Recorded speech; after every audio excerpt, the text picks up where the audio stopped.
यांनी म्हटलं आहे। मुंबईवरील 26/11च्या दहशतवादी हल्ल्यात शहीद झालेल्या हुतात्मा पोलीस अधिकारी आणि जवानांना मुख्यमंत्री देवेंद्र फडणवीस आणि उपमुख्यमंत्री अजित पवार यांनी मुंबई पोलीस आयुक्तालयाच्या आवारातील पोलीस हुतात्मा स्मारकावर पुष्पचक्र अर्पण करून आदरांजली वाहिली। पोलीस महासंचालक रश्मी शुक्ला यांच्यासह मुंबई पोलीस आयुक्त देवेन भारती यांनीही यावेळी शहीद जवानांना पुष्पचक्र अर्पण करत आदरांजली वाहिली।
त्यानंतर मुख्यमंत्र्यांनी शहीद जवानांच्या कुटुंबियांची भेट घेतली।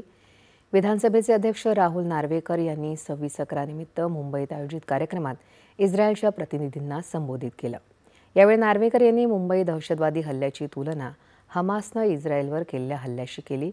पारदर्शकता, लोकशाही आणि विविधता ही ताकद असून दोन्ही देशांमध्ये केवळ धोरणात्मक भागीदार नसून तत्व आणि मूल्यांबाबतही एकमेकांचे भागीदार असल्याचं नार्वेकर यांनी म्हटलं।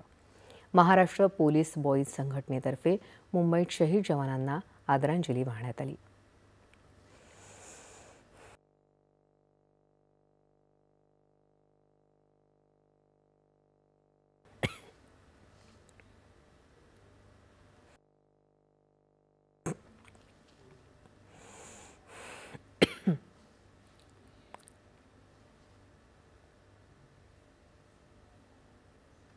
पुण्यातील सारसबागेत हुतात्मा सैनिकांच्या शौर्याचं प्रतीक म्हणून उभारलेल्या स्तंभाला पुणे शहर पोलिसांनी मानवंदना दिली।